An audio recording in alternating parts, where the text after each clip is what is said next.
It's Jill, author of When the Meaning is Lost, creator of Determine Your Soul Set, and trainer for foundational feng shui and letting your limiting beliefs go and Ho'oponopono. And today I wanted to share with you how to do an I Ching reading. So I do I Ching readings in my private Facebook group, Life Makers, every single Monday. And I'm going to bring it to more of you as well on YouTube coming soon. But I guess asked all the time how to actually do an I Ching reading. So it's something that I want to teach you because it is a tool that I have loved and used for over 14 years. It is one of the tools that I learned when I was learning feng shui. It kind of goes hand in hand because the trigrams and the lines are all represented in the Bagua map as well, which we use in feng shui to lay on your home to figure out what area of your house goes with what area of your life. But feng shui is for a whole other video. And if you want to learn more about that, go to jillethier.com. I have online programs to learn how to feng shui your own space. But I learned how to I Ching then. And what I love about I Ching is that it gives you some guidance, universal guidance on a question that you have.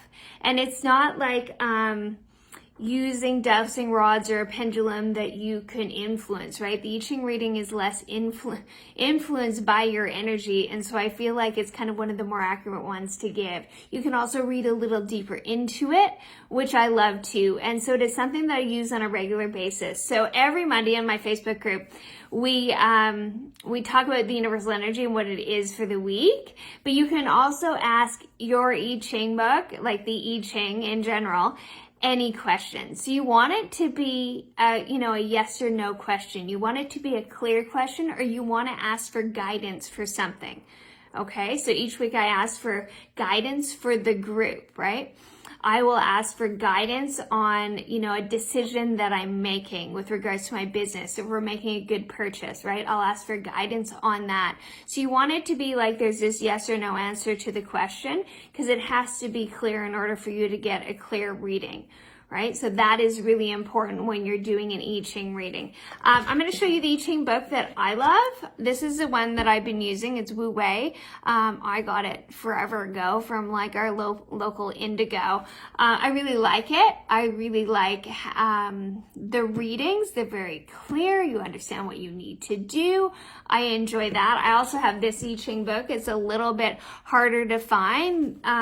And it's good as a secondary resource, but I definitely gravitate more towards this book. So you need this book to be able to do an I Ching reading. And then in the front of the book, it talks about different ways to do it. Some of them use like sticks and stuff and all this stuff, but I learned how to read the I Ching using coins. So I just have, in a red bag, 3 coins. They're just quarters. Okay, they are my I Ching coins though. I only use them for this. They go back in the bag, which goes in the box with the book. Okay, they're my I Ching quarters, just so they're always there. And so what you do is you need 3 coins. So what you're gonna do is you write out your question at the top of a page. Okay, so you write out what answer you're looking for. So I might ask for guidance on a new project I'm doing for work. I'll ask for guidance on a certain date, or I'll ask for guidance like when we are going to purchase a house or when we move. I'll ask for guidance on my daughter's health condition. I will ask for guidance on all sorts of things when I feel uncertain. It's a great way when your intuition doesn't seem to be clear to have something else to use to get some guidance, right? I also really love it, the weekly ones I do, because it pushes me a little bit to use the universal energy to my advantage for the week, right? So I enjoy what these readings are because they allow me to kind of tap into a little bit more about how I'm feeling with my reaction to the reading. So what you're going to do is you're going to write out your question at the top of the page. And then you have the 3 coins. You're going to shake the coins, and you're going to roll them out. And I just have, you can't see the coins, of course. I just have the lid of the top of the box. You can put them on the table too. And then you're going to look at what the coins are. So in this particular case, I have 2 heads, okay, and 1 tail. So I'm going to write that down. So I'm going to have what my question is at the top of the page. The question is stated, and then I'm going to write down 2H, 1 tail. So that means 2 heads, 1 tail for my first throw. And you're gonna throw the coins 6 times, okay? So let's just ask for overall guidance for all of us as we are doing this, okay? So then we have 3 heads. So I threw the coins again, and there's 2 heads in there. I can't pick them all up at the same time, okay? 3 heads.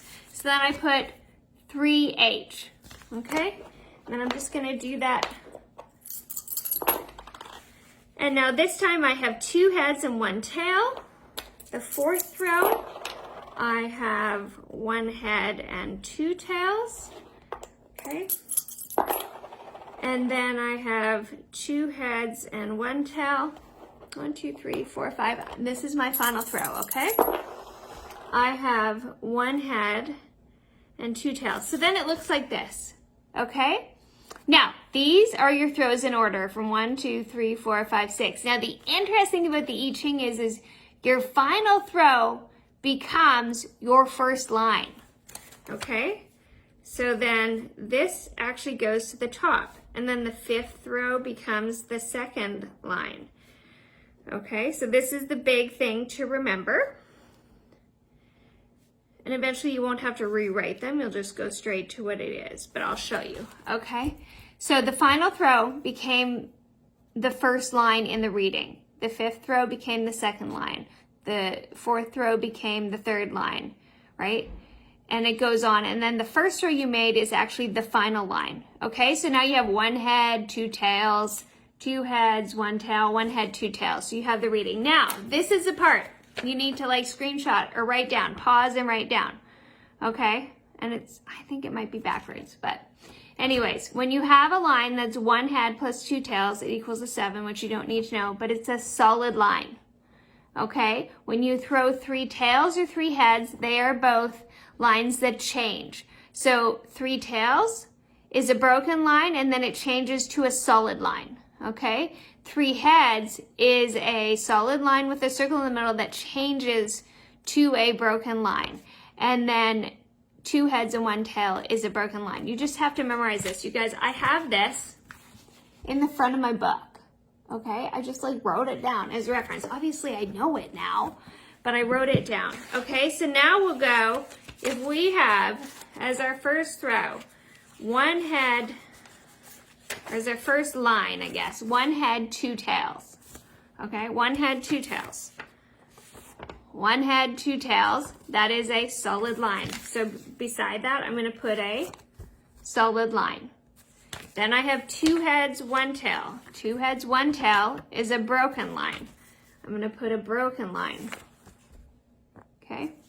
Then I have another 1 head, 2 tails, so that's a solid line, and then I have a 2 head, 1 tail. Then I have 3 heads. 3 heads is a solid line with a circle, which means it's solid, and then it's broken. So we're gonna have a changing line, okay? So it looks like this. So this one changes, okay? So then what we have is we have our first reading, and our first reading is always the current energy, and then if there's a changing line, which means there's you either threw 3 heads or 3 tails, then what you have to do is you have to do the second reading. So this line stays the same, this line stays the same, this line stays the same. The 3 heads line changes, okay? Because it says a circle, here we go, changes from solid to broken. If this was 3 tails, it would be broken and it would change to solid, and then the bottom line stays the same. Sometimes you'll have like 3 tails, 3 tails, 3 tails, 3 heads, and all the lines will be changing. That's okay. You just change them all with your reference. But this is our current energy reading, and then it will be what the energy changes into, or what the answer changes into for you, okay? Or what it could change into based on the changing line, okay? So, and then the lines are numbered like this, just so you know. So they're numbered from the bottom up. So this is line 1, 2, 3, 4, 5, 6. So in this case, whatever is 3 heads or 3 tails, it was what we call the changing line. So this has a changing line of number 2. Okay, so now what do? We go in the back of the book and we reference it. And this is the top 3 lines. You can see little lines. I have so much pen mark on this. You guys, I had this book forever. And these are the bottom 3 lines. And so our top 3 lines on the first reading is a solid, broken, solid. So solid, broken, solid. Here, you guys, is, I just couldn't see it for a minute, is Li. That's solid, broken, solid. And then the bottom lines are broken, solid, broken. And so then we look over here and we're like, which is broken, solid, broken? Broken, solid is con. And then you just reference it. So Li, you go down to con and you're on number 64. Okay, it says the reading number is number 64 and it gives the page number. Okay, so that's number 64. So I write that down at the bottom. Okay. See? And then I'm going to do this other one. So it is solid, broken, solid. So that's Li. And then it is 3 broken lines now, which is kun. So it changes to 35. So that's where those two things line up, okay? And then what I do to double check is I go to the reading. So I go to number 64 and I'm like, do the lines line up? Because did I read the back right? Okay. So I go, is this the same? This up here, the trigram, is what I have here. And it is. It's solid, broken, solid, broken, solid, broken. Okay, and then I read this reading in order, out of place. I write it down at the bottom what it's called. Okay. So let's read this reading. Let's see what the message is for us in this. You have almost achieved success. The lines of this qua, each of which represents your current condition, are in order because the broken and solid lines follow each other as they are supposed to. However, all of the lines are in spaces that are inappropriate for them. For the broken lines are in strong spaces and the solid lines are in weak places. The same is true for your own situation. Everything is in order, but out of place. Whatever is out of place, whether it be a person, a group, a system, an object, or a process, is complete in every detail, is on the verge of success. But it is not performing the function for which it was intended, or else it is not in the correct position. Something is wrong with the situation. Therefore, it functions, but not efficiently or at its full potential. Fortunately, it is only one step away from its proper place or its proper use. That means the complete success is close, but is in danger, because further misplacement will result if extreme caution and good judgment are not exercised. The ancient text uses the example of a fox stepping on stones to cross a wide stream. After nearly completing his crossing, he slips and his tail falls into the water. You too should be extremely cautious as you near your goal. Move toward the accomplishment of your goal, cautiously but with confidence, because the pronouncement of this qua is success. Okay, so as an answer to a question, right, we just asked for universal guidance. But if you were specifically answering something with regards to your business or your work or something you were going to purchase or whatever it is, you would take a look and go, there's something out of place, so I need to watch for that, but I'm going to continue moving towards what it is I want most, but I'm going to be I'm going to be aware of this potential danger. Okay, so it's not saying to not move forward. It's saying be aware this is very close to as it should be, in perfect order, but there's something a little awry. So be conscious of what that is as you continue moving forward. So if you were asking if you should do something, it's a really good reading for that. It's saying yes, move towards this, okay? And then we have what's called the lines. And the bottom line is line number 1, and then line number 2, 3. And this is when you have 3 heads or 3 tails and you have one of these changing lines. So on ours, our changing line is line number 2. Now I'll tell you, sometimes the changing lines, the message in them doesn't really make sense for what it is you need to do. So if it makes good sense, follow it. If it doesn't, sometimes it's just a way for the energy of the reading to change, so you don't have to pay as much heed to what the changing line is saying as to what the reading is that it changes to, which in this case is number 35. But let's read it instead. So you always number the lines from the bottom up, okay? Line 2, you have enough power, resources, and position to bring about the correct placement or correct functioning, but the time for it is not right. To try to bring order now will lead to failure. Bide your time, and while you wait, strengthen your mind and body, consolidate your position, check your resources and your alliances, and prepare to move forward at the appropriate time, which will soon come. That way, when the time for action comes, you'll be performing at optimal levels and you'll be able to move forward confidently. To persevere in that course of action brings good fortune. So this line really goes along with the reading if you were choosing to do something. So you say, okay, the timing's a little off. Maybe that's the thing that's a little bit off.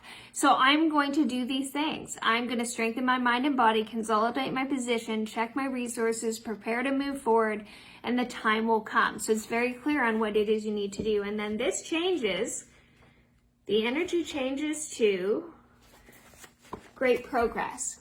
Okay? Now, I check solid line, broken line, solid line, 3 broken lines. I make sure that I read the back of the book right. And in this second reading, it is that. Solid line, broken line, solid line, broken line, broken line, broken line. Okay, so it's number 35, great progress. I write that down on the page. So in case you want to reference it back, I write down my question at the top. I also write down the date typically. So I have this so I can refer back to it, okay?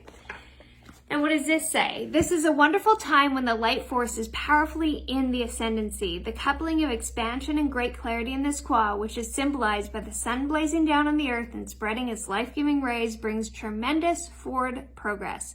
Great achievements can now be accomplished and great merit will be richly rewarded.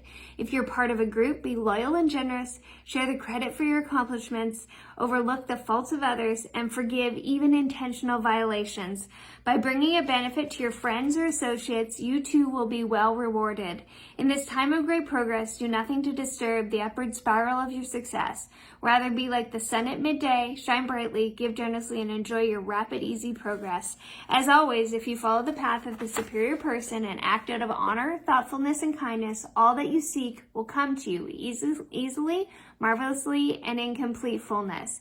In this time of great progress, you'll be richly rewarded and you'll receive the respect and admiration of those in authority. So if this was your question about moving forward, this reading definitely says move forward, right? That is what the energy of this is. Sometimes the first reading will say one thing, and the second part of the reading, if you have a changing line, the 3 heads or 3 tails, will say like, no, stop, not good timing. So as you begin to use the I Ching more, you'll begin to understand what all of the readings mean. You will understand, what you need to watch out for, how you use it more. And also, sometimes what we do is we do the I Ching reading and then we don't heed the advice and then we go back and we're like, should have listened to that, right? Which is okay. That's getting used to using this as a tool to guide you along your way. There is never anything better than your own intuition though, and I want you to know that. And you tap into your intuition and you strengthen your intuition by using it more. So remember that, right? This is a wonderful tool. I use it all the time, but I also encourage you to make sure your intuition, your gut feeling, your heart, your soul, it always knows. And you just need to check in and listen. And a lot of times when I do an I Ching reading, it will just support what I already knew, but I just wasn't sure about and I needed some support to continue to move forward. So use this as a support tool for you, not the end-all be-all of how you make decisions. It's meant to be a tool to help guide you along your way. It's a beautiful one, it's wonderful, and it's effective. But just remember that you know you best and you know for you best. So I want you to remember that as you use this. But I highly encourage you to use the I Ching. It's lots of fun. It gives great guidance. It is a way to allow you to look deeper into a question that you have about your life or something you want to be doing. And it's something I've used for over 14 years. And I will say, I don't think it's ever been wrong, right? And it's helped me move through some of the, harder things in my life and make some of the bigger decisions. So that is how you perform an I Ching reading. So make sure that you have a clear question. It has a yes or no kind of answer to it. So it's very concise and clear. You write it down. You throw the coin 6 times. You do the lines based on what you threw. And then you'll read the reading, and you might just have one reading. You might have a changing line like we did. So you'll read both, and then you'll begin to apply what you learned to your life. If there's more that you want to learn, if you're interested in Feng Shui or letting go of limiting beliefs or Ho'oponopono, which is one of the greatest spiritual mindset tools that I have found yet, visit JillEthier.com and look under courses in Feng Shui to check out my online offerings. It's all video training and learning with support from me in private Facebook groups, via Messenger and email so that you can continue to create the life that you desire most.